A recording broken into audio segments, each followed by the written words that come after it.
So, with Gen 9 around the corner, fans are probably calling for Black and White remix instead of enjoying those freshly new games we get.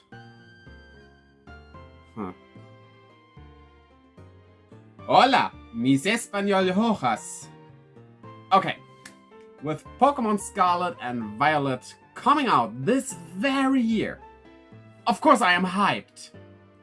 And I do have some things I would like to see. If nothing of these things end up happening, that's fine, I will still enjoy these games.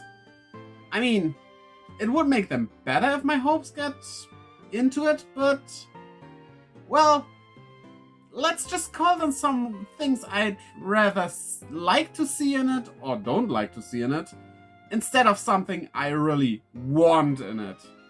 Like, definitely. So, let's start. This might be an unpopular opinion, but I don't want the catching system of Pokémon Legends Arceus in it. Don't get me wrong, I like to catch the Pokémon stealthily in that game. I really enjoy that part of the game. But there's some things about it that wouldn't translate into a normal Pokémon game. First off, I doubt that you have to catch dozens of the same Pokémon like you do in Legends Arceus for Pokédex missions, which I do hope will return, but in a different way. And also, it is not set in the past. In the modern Pokémon world, these things go differently, and so lore-wise, I don't think it would make sense to have this system in place instead of, like, go into battle, hopefully by just walking into the Pokémon in this case, instead of having to send out your Pokémon, even though it would be nice because you can choose what to actually have at the start, but there are other ways to fix that. Like, you could make the first trade out in the first turn of the battle, like, not taking time away. Stuff like that. So, yeah. The more classical approach makes more sense in a Pokémon game set in modern times. A humanoid dragon electric type 3-staged evolution. Yeah, this is very specific.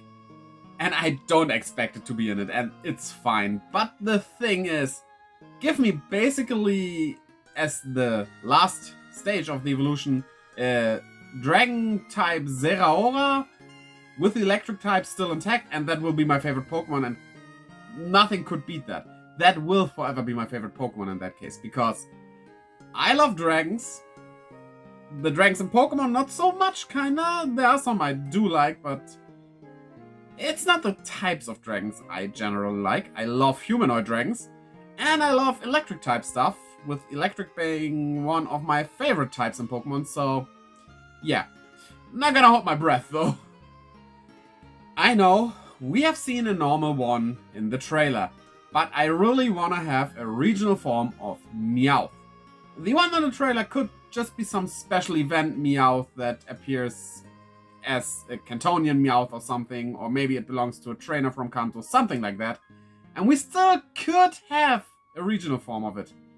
Thing is, with regional forms now introduced, it would be kind of fun to have one Pokemon that always has a regional form. And so far that only works for Meowth, because it is the only Pokemon that has a regional form since they were introduced. And they should continue this.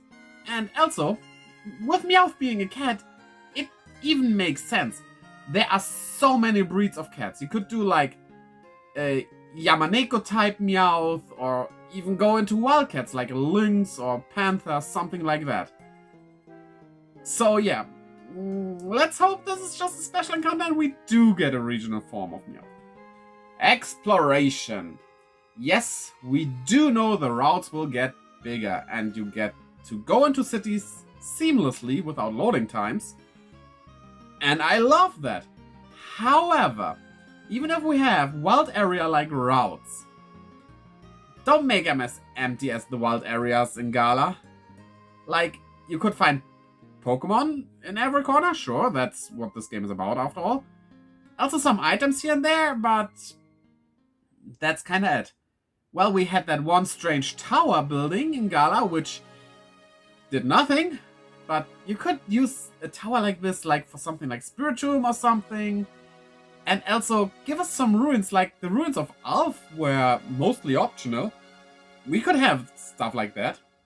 If you give us big routes, give us something to find there, except, well, items and Pokemon. Something more, something to explore. Let me get to know the world without it being part of the story necessarily. That would be awesome. Now, the number of Pokemon. Normally, I would say, don't do under 100 new Pokemon, which, well, a lot of gens did, and I just like new and fresh stuff. So, 100 is a good number for Pokemon. However, I want to see exactly 95 new Pokemon. And, well, thanks to regional forms, we can still have more fresh stuff in it, even if there are only 95 completely new Pokemon, which include legendaries after all. Because, well, those regional forms, you can do more regional forms than normal, stuff like that. Why 95 though? Well, this would bring Gen 9 to a round number of 1,000 Pokemon. And that, I think, is important, so that the grass starter, the first in each dex, in Gen 10, can have a fresh start as the all-new number 1, or, well, it would be 1001. And that would be nice and round, and I would love to see that. Fingers crossed. Okay, editing Rief here. They could actually also do just 94 new Pokemon and do some kind of Victini thing for the 1000, marking, well, the going from Gen 9 to 10, with the grass starter still being number 1001. Also a possibility, just wanted to mention it here. Give us 18 gyms, one for each type. Well, the trailer shows us this thing that shows every type, and I just assume this is the league actually. It might be a place we visit very early, maybe the first town after we start out, but you know, starting in the town where the league takes place also is kind of nice. Like, you go around the region in a circle basically. That works out. And also, 18 gyms would just make the game bigger than every game ever before. You have to rebalance the levels, but that is okay. You can do that. The Elite Four, of course, need to be based on something else then. But why not make it like one has a team of fast Pokemon, the other one has a team of very defensive Pokemon, then the third one has physical Pokemon, while the last one has special Pokemon. Like, divided by the stats. That would work out. Or just do a tournament like in Gala. That also is very likely to happen. Side quests. Normally, RPGs nowadays have a lot of these. And we do have them in Legends Arceus. But instead of only items, maybe also have 2 or 3 side quests that actually gives you an egg with a special Pokemon in it. Or Pokemon that you normally only get later in the game. Like in Gala, they could have done a side quest where you get an egg with a Dragapult in it. That's a rare Pokemon you get later, and if the side quest will need you to do something specific that's a bit harder to do, you get a nice little surprise there with that egg. Which you still have to train up after all, even though it is a strong Pokemon inside, but you know, that would be cool. Also, you can have some Pokemon you like earlier if you're lucky. Stuff like that. You know? Side quests, good idea for Pokemon. Just more to do in the normal game. Better character customizations. Let me see hairstyles before I pay for them. Not after. Because if I don't find anything, that's still me losing 500 Pokédollars. Stupid. Also, give us nicer clothing. Because the games that had that, most stuff was pretty boring. Well, Arceus had nice things, but still, that was a different style. But more variety in clothing, and Gala was a step up, but not quite there. It was still kind of... The clothes didn't look very protagonistic. It's hard to describe. I hope you get what I'm saying. More version differences. While Ruby and Sapphire were my least favorite games, until X and Y came around, one very good thing they did was that they did have Team Aqua and Magma depending on your version. The teams itself, they weren't very good. Their plans, stupid. But the idea of having different evil teams is very nice. And you could turn that up even more. Like, the protagonists look different in this game, depending on the version. So, why not have them be part of, like, different schools, for example? And depending on the version, you follow a bit of a different story that circles around a specific legendary they kinda follow. Like the clans in Arceus, but you join one of them, actually, and... yeah. The League will be the same in both, that's for sure, because you shouldn't change the League. That's fine as it is. But the story, the stuff you will experience according to, well, like mythical ruins you go to or other places, the people who you talk to, because you're following the path of a different legendary, box legendary that is, they will differ, and yeah, that would make much more difference between both versions. And that then makes sense to play both versions even, because you're gonna experience two similar but not same stories. And yeah, you could also definitely try out different teams. You could do that either way, even with one game, but still, I would love that. Now, this might be something that people would disagree with, but put the end fight after the League. Like, become champ first, and then deal with the finishing stuff with the evil team. Because, you know, level-wise, it is balanced that it works. Sure, that the League is harder than the legendary you have to fight or catch or whatever. But lore-wise, you basically defeat a god. And then you have to go to the Pokemon League. Not saying that if you defeat a god, the Pokemon League still can't be challenging after that. Sure, because it's, after all, 6 Pokemon against 1 in most cases, but... you know, becoming the champ is pretty spectacular, but it would be way more spectacular if the last boss was that giant, maybe evil legendary that the evil team freed, or whatever the story about that is. And you defeat that in a really hard, and I mean it, make it a hard end battle. Not too hard, it is still Pokemon, and Pokemon games are supposed to be on the easier side, and that is fine for them. I like them for that, even. But it should be a bit of a challenge, at least. Also, you can over-level it, because, like I said, you have 6 against 1, so... if your Pokemon would be around level 60 or 70 at that time, level 80 would be okay, you know? Because, yeah, it will defeat some of your Pokemon, but... you have 6 of them. He is alone. It would work. And, you know, make 2 endings of it even. Like, yeah. Have ending credits after you become the champ. And then the game not has a post-game, but it is just going onward. It's like part 2 of the game. And you get a different set of ending credits. Well, the credits, of course, are the same, but the pictures shown are different. After you defeat the box legendary, or the 3rd legendary to the 2 box legendaries, whatever. I don't know how they're gonna do it in this game. That, I think, would be way more awesome and a way better finale than just becoming champ.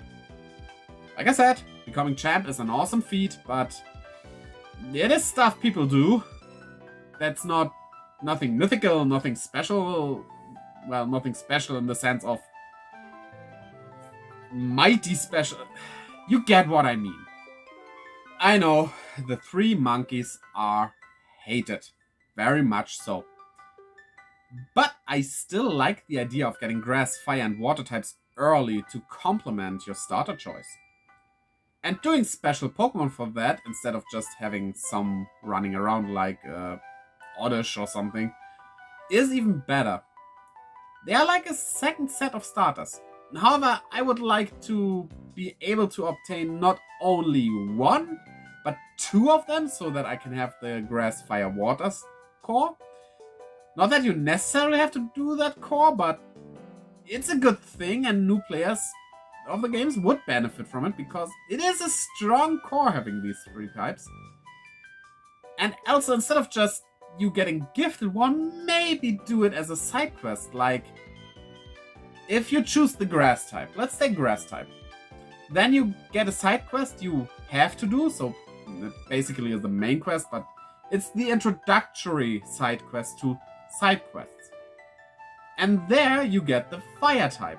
And then there's an optional side quest you can do at this time, or shortly after, for the third one, the water type. So you can have all 3, but kinda optional. You know, that would be cool. And, well, maybe the third one, the grass type in my example, can only be gotten by trading, and they are even uncatchable. You know? I think that would work well and would be pretty cool. Also, about trading. There should be a lot more version exclusives. On the one hand, they are actually obsolete nowadays, because with online trading, we still have 2 versions, but we just trade those online and it is pretty easy. You don't have to meet up with someone. The breeding mechanics also make it easier just to fill out your Pokédex. It's so easy. Back in Red and Blue days, well, you had to catch a Pokémon and you had to talk to people. They would have to have the opposite game and stuff. Nowadays, not much of a problem anymore, thanks to online stuff. But, like, BDSP has 37 version exclusive Pokemon.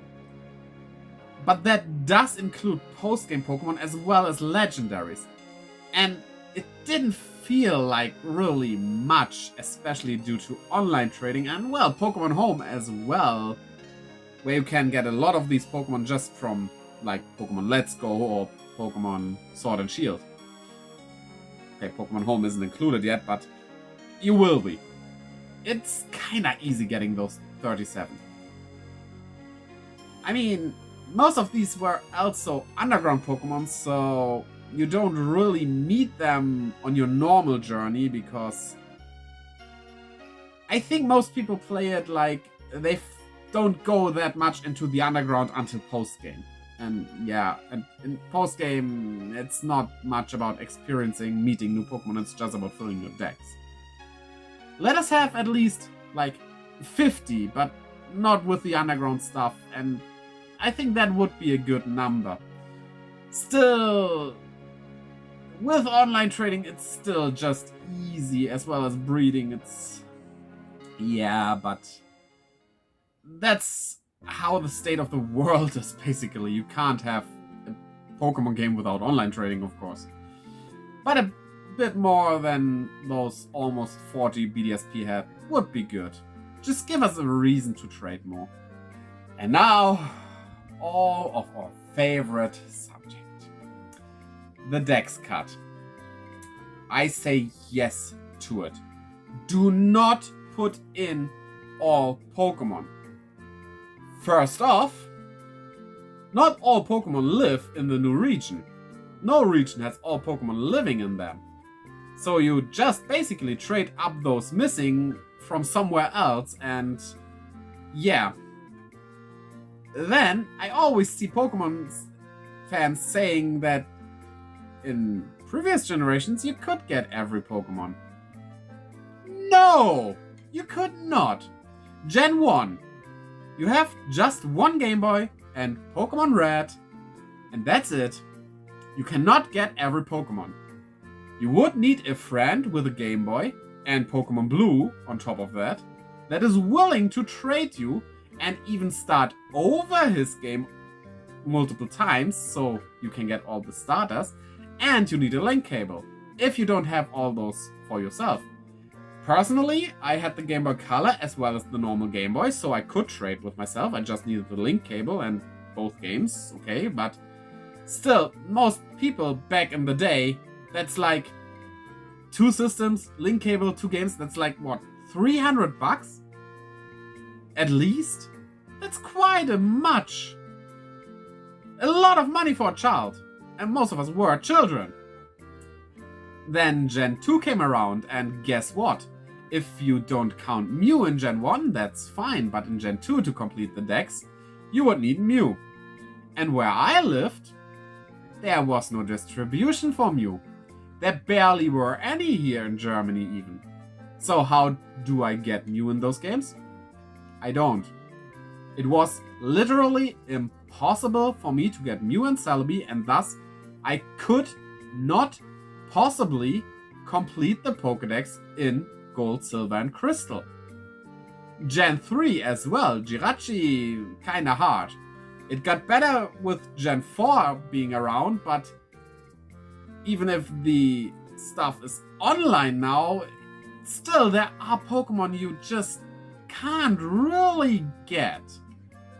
Especially nowadays with the events gone, and yeah. In a legitimate way, it was almost impossible to get all Pokemon in each generation. It just face it, it was, for most of us, not possible. And that sucked. In Sword and Shield, however, I actually managed to complete the Pokédex. And I just needed Sword and Shield for that. You wouldn't even need Sword and Shield. You can online trade with someone who has Shield if you have Sword. It worked. But if they had put every Pokemon in the decks, where do you get Mew? Sure, there might have been an event for Mew, or Celebi, or Jirachi, but there might have not been, and you would need it from something like... Well, Mew would be obtainable through Let's Go and Home, but... Other stuff you would like to have to gotten it in Omega Ruby and Alpha Sapphire, then pay for Pokemon Bank to transfer it onto Pokemon Bank, and then from Pokemon Bank to Pokemon Home, and it's a hassle. And if you miss just one event, it's done for you. Even with online distributions, they are mostly timed. Not possible. And the Dex Cut makes it possible, and I like that. It's just... that is what's in the game. Maybe that's also a bit of a Digimon fan in me here, because in the Digimon games, no one ever complained that not all Digimon are in one game, because that's just normal, it never was the case. And it is fine, it works. See it as one complete game, not you have this roster of characters, and if they're not all in the game, it's not a finished game. You know what? In Super Mario Odyssey, there's no Waluigi. That's a character from Mario. Does it make the game worse for it? Just because you don't meet a certain character? No, it doesn't. And I get it, if your favorite Pokemon isn't in it, well, bummer. That's... No, deal with it. Come on. It's... I know you would like to use that Pokemon maybe, but you have a ton of new Pokemon and... it's just what happens. Maybe next time you're lucky and that's it. It's just... yeah, deal with it. My favorite Dragon Quest character is not in all Dragon Quest games, because every Dragon Quest game has its own roster of characters, and that's just how video games work. Why is everyone making Pokemon different in that regard? Well, with this rant over, this is everything I hope for that is in, or not in some cases. So, what are your hopes for those games? Tell me in the comments below, and I hope my cats behave and you don't hear them arguing with each other. Oh well. And if you enjoyed the video, color the like and subscribe button, as well as the little bell, into their shiny versions by clicking on them. And check out the links in the description below to my Twitter and Instagram, where I post stuff and keep you updated whenever I upload a new video or live stream on Twitch. Link also down there. I hope to see you there as well, and until next time, bye!